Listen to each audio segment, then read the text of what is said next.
appeared before the Congressional Committee to tell what I knew of activities which might lead to an attempt to set up a fascist dictatorship. The potential for the disastrous rise of misplaced power exists and will persist. The very word secrecy is repugnant in a free and open society. And we are, as a people, inherently and historically opposed to secret societies, to secret oaths, and to secret proceedings. President Bush signed a formal agreement that will end the United States as we know it. And he took the step without approval from either the U.S. Congress or the people of the United States. The secret organizations of the world power elite are no longer secret. It's known as the Bilderberg Group. Could their objective be world domination? I'm Jim Tucker. I've chased Bilderberg for 30 years. I'll never give up the chase. Bilderberg plan for the whole world is nothing less than world government. I'm not comfortable with that at all. Who elected these guys to run the planet? They are the elitists. They feel they should run the world for their own selfish interests. Now we can see a new world coming into view. A world in which there is the very real prospect of a new world order. Bilderberg is making great progress toward a world government, and only an educated, informed public can stop them in their tracks. David Rockefeller admits in his own memoirs that he wants to destroy the United States. Right. He's a traitor. It's good to be back at the Council on Foreign Relations. As Pete mentioned, I've been a member for a long time and was actually a director for some period of time. I never mentioned that when I was campaigning for re-election back home in Wyoming. Let us never tolerate outrageous conspiracy theories.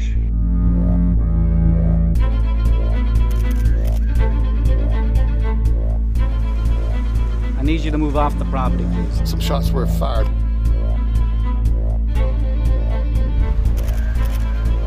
There's Bilderbergers right there. The Trans-Texas Corridor is a vital part because we stop it here in Texas. We stop the New World Order right here in Texas. This thing started here. And to save this country, we kill this damn thing here.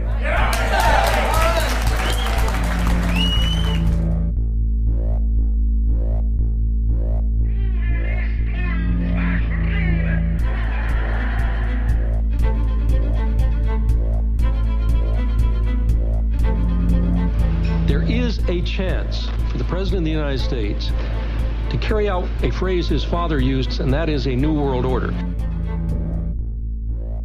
Your New World Order will fall. Humanity will defeat you. The answer to 1984 is 1776.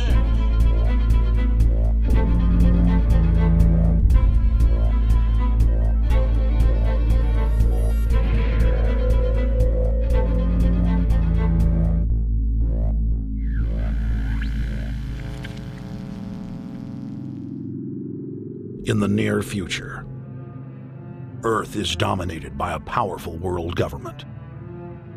Once free nations are slaves to the will of a tiny elite. The dawn of a new dark age is upon mankind.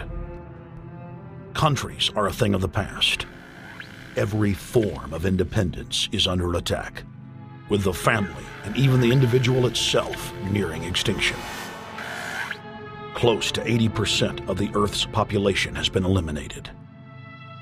The remnants of a once-free humanity are forced to live within highly controlled, compact, prison-like cities. Travel is highly restricted. Superhighways connect the megacities and keep the population from entering into unauthorized zones. No human activity is private.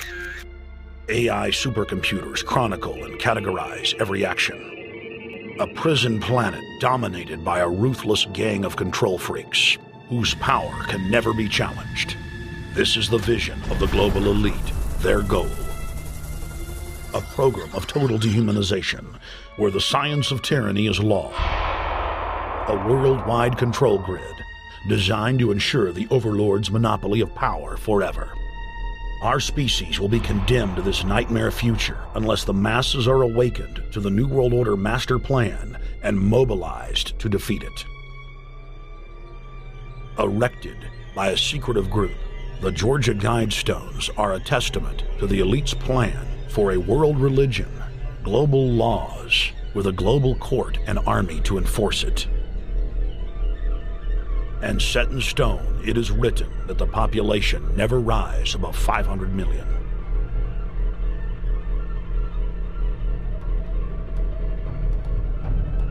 In this film, you will learn how our world is truly governed.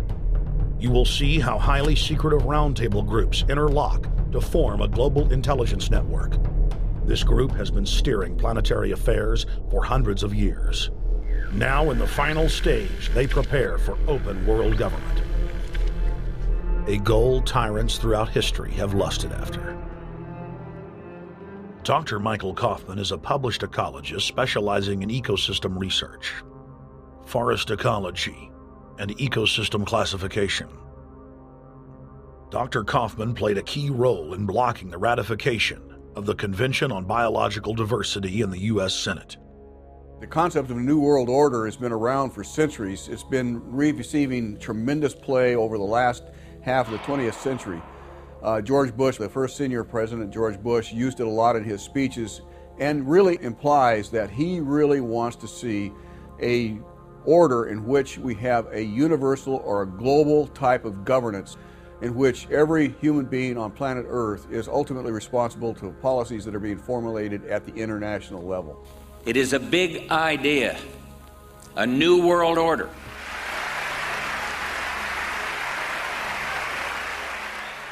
President Bush said that the New World Order was in tune, and that's what they were working for. The UN is part of that government. They're working right now very significantly for a North American Union. That's why there's a lot of people in Washington that don't care too much about our borders. They have a philosophical belief that national sovereignty is not important. It's also the reason I have made very strong suggestion that we need not be in the United Nations for our national security. It's really always the same. You go back throughout all of history, the Roman Empire, the Soviet Union, Hitler during the Nazism was always saying that it's going to create the utopia for the average person, when in fact, history always shows that it does exactly the opposite. Conquest and empire is as old as civilization. Babylon, Egypt, and Greece. They all built empires in an attempt to rule the world. The Roman system at its peak dominated the known world. Complex governmental systems were developed to control diverse populations. During the period between the 15th and 19th century, new empires emerged and again waged war for supremacy. The nobility, as well as the thriving merchant class, were financed by a handful of private banks. Many of the great money houses would hedge their bets and finance both sides of a war.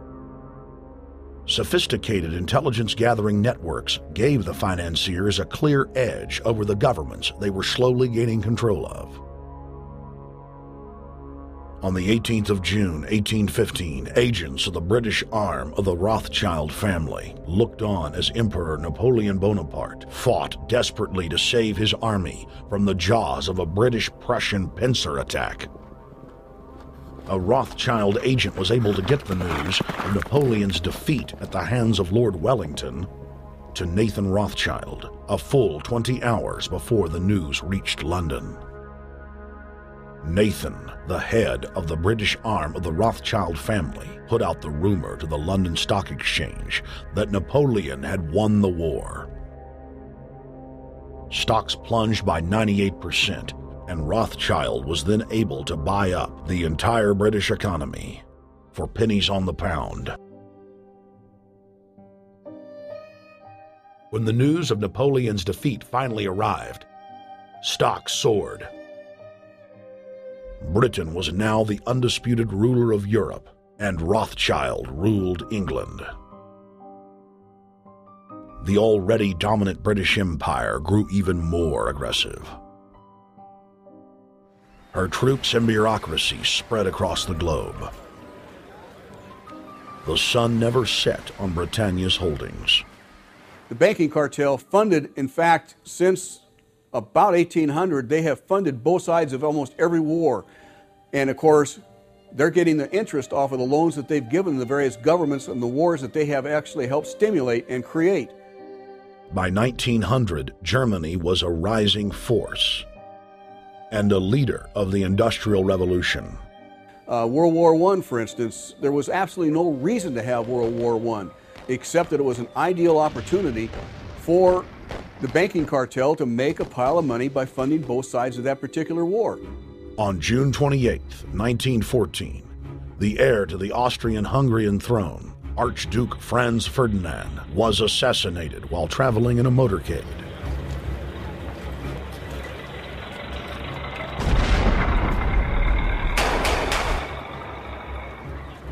The Black Hand, a Serbian secret society with connections to French and British intelligence, took credit. World War I had begun.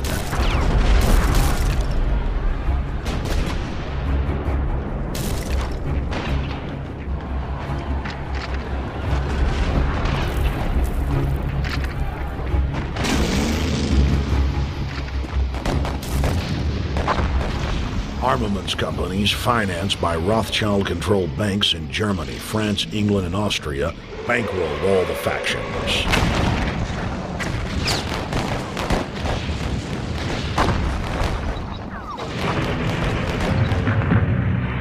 At least 20 million were killed in the war.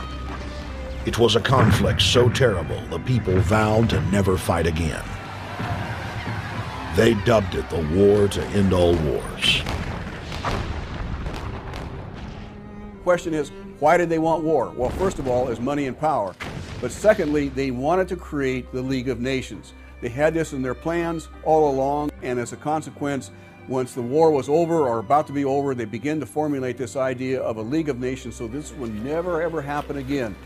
Hundreds of years of practice made the British experts at hiding their empire behind puppet governments and councils.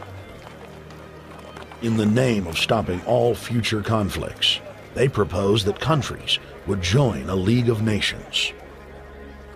Their true intention was for the League to serve as a framework for world government. President Woodrow Wilson, who had spearheaded the establishment of the private Federal Reserve System in the United States in 1913, strongly supported the establishment of the League of Nations. Woodrow Wilson was a very naive president. He was basically a college professor that was grafted into this whole system. The League convened in Paris in 1919, but many nations recognized it as a threat to their sovereignty and refused to join. Frustrated by the U.S. Congress blocking the League of Nations, British intelligence, with the help of the Rockefeller family, set up the Council on Foreign Relations in New York City in 1921. The Council recruited the best and brightest of American life to support the growth of the Anglo-American Empire. The CFR's stated mission is to abolish all nation-states in favor of an all-powerful world government administered by a tiny elite. By 1930, the promoters of world government had split into two interlocking camps: the Fabian socialists centered in London, and the fascists based in Italy and Germany. National Socialism will use its own revolution for establishing a new world order. Adolf Hitler. Supporters of the fascists in the United States and England believed that the military should be used to quickly transform the world into a new world order, while the more sophisticated practitioners of globalism stated that incrementalism was the sure path to world domination. Congressional Medal of Honor winner Major General Smedley Butler went public in 1934 exposing an attempt by the robber barons to launch a military